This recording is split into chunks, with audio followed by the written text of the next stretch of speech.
as the economy loosens up, Nigerians just need to be profitably engaged. You need to decide whether you want to run a socialist government or a capitalist government. Define those things and set your agenda. The business people, that's all they want. So anytime the government gets in, so it has no, socialism has never worked. It's on record. It has never worked. So anytime a system, at least China should tell us more about that. The system, any system that waits for government, and that's where I challenge the private sector. I am careful in challenging them, but I see the system held captive by governments. I'm still hoping that we will find a way where the private sector can escape the noose. I asked you a question.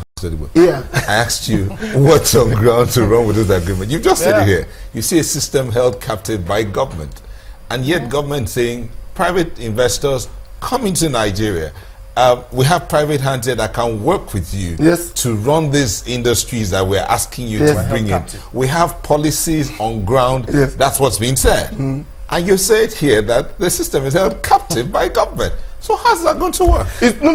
Listen, when Obasanjo came during his tenure and began to bring the reforms, ICPC, EFCC, the various things, it was not that Obasanjo and his people sat down one and said, you know what, we want to become well organized, we want ICPC, no. They were going out trying to engage the larger world, and they said, guys, you need to put certain institutions in place. As they begin to engage these governments, they are well organized. And one of the things that will encourage them to deal with you is that when they check the system that you are running. If the system is faulty, they say they have given you $6 billion. They are saying, identify the projects and we will fund. And I can bet you, they will just tell you, they will give you what I would call the hurdles for you to be able to draw down. So my argument here is that let the people that we've elected, let the government set the tone pretty well. And I think they're beginning to. Because you can't tell me you're borrowing money and you want to run. You don't borrow money to go and start spreading the money. You borrow money to invest it. So I have no problem in really in borrowing. The other aspect of this is because, we get comments, responses from people almost on a regular basis. They tell us, many of these companies who come in, invest here, or even those who are bringing expatriates, Nigerians are just languishing below the ladder. We don't have them engaging at that top level. Because when we sign some of these or encourage FDIs to come in, what kind of framework do we have in place to ensure that they don't just go bring some technician, of which you have a lot of Nigerians who are capable, who can do those jobs? You don't have them do those kind of jobs. Are we also looking along that line to ensure that, yes, come and invest, yes, we need loans to fund some of this? What about ensuring that we don't play second fiddle?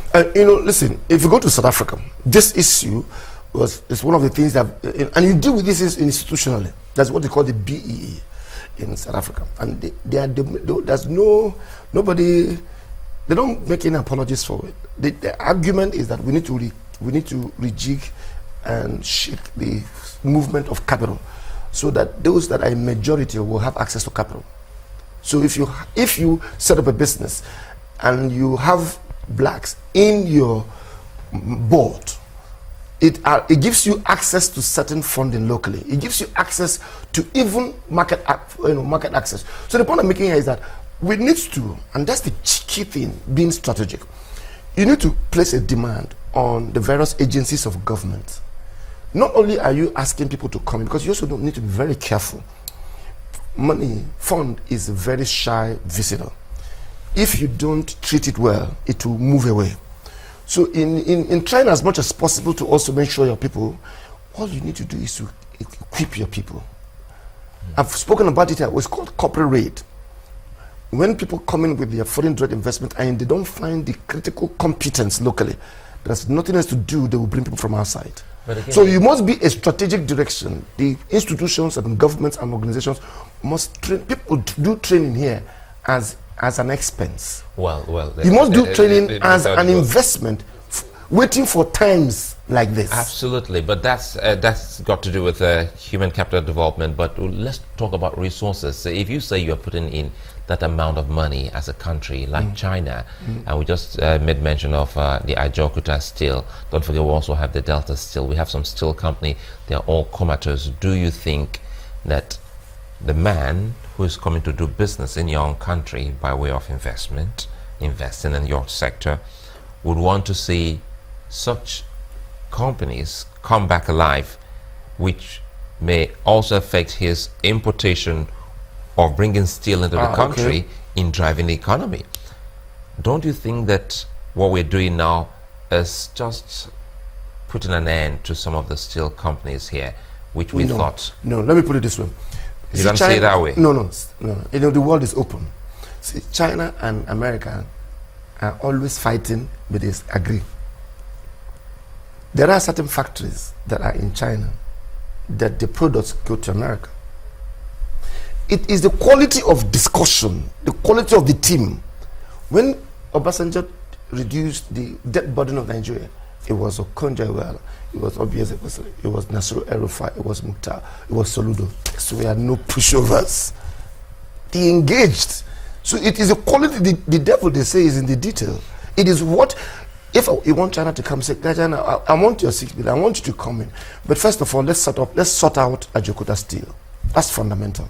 Then you will see the response. So the argument here really is that we need to make sure that we clean up, we know what we want. You're not going to go, China is not going to start telling you.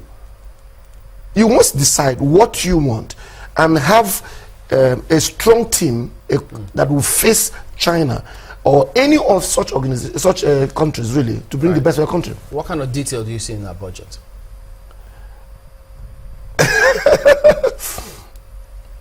I think that some people are playing politics. They're politicians. You know what you just did looks like what almost everyone is doing when they make mention of the 2016 budget. They chuckle, they giggle. Because I'm surprised that these guys can't see that they are, I mentioned here once, I said, and I'm calling APC. I'm not in any party, but I'm calling APC. They are losing credits. They have bought a phone that is, it used to be analog, which you can control when you make a call. There are some phones you have when you put so it's been loaded. So yes, and there are certain software that will be running at the background that will be eating up your credits. So one morning you wake up, you paid in 2,000 and you said in your phone, you want to make a call, they say you need to recharge. These guys don't seem to understand that Nigerians are wondering if they can get it. When they will vote, it will be with their feet. They need to get their acts together. This is about this country and about Nigeria. If these guys are battling this way, how will they be able to engage China? I'm just wondering.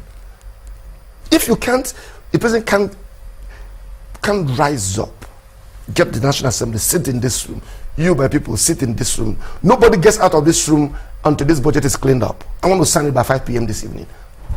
What will happen? Where will you be? You bring it to me with discussing on the television what is not in. The budget was faulty ab initio. We know why. When the ministers came in, they refused, as it were, to submit to the old. So if the ministers brought new things, and this were agenda changing items in the budget, should respect it. What is kicking a pep in the total infrastructure development of Nigeria? That you will take from big ticket items because you want to go to your constituency and be seen to have given sewing machine. Excuse me, this is 2016. I believe some people need to smarten up. They should smell the coffee. This is April in 2016. The budget is not signed. I am beginning to wonder why we cannot criminalize the signing of the budget anytime after 31st of December the previous year. I'm just wondering why. Why can't we as a people, get up to a place where we say, if you don't do this by the 31st of December the previous year, it becomes some kind of offense. Because the system is virtually shut down. You can't continue like this. People are losing their jobs. Businesses cannot be able to plan just because people will elect. Can you use your money and buy the what will kill you? People were elected to work for us are grandstanding. Well, that means you have to know what you need to buy, so you don't buy the one that. Well, Pascal Odigbo, thank you very much indeed for coming on today. He's a financial and business consultant. Well, yeah, some tweets coming through. Well, Obi here says Ajaokuta will not be a priority for China because they export cheapest steel in the world. Steel companies, he also says, are shutting down, and well, so many other comments. Well, there you go. That's the show today. We thank you for watching. We'll be back next time.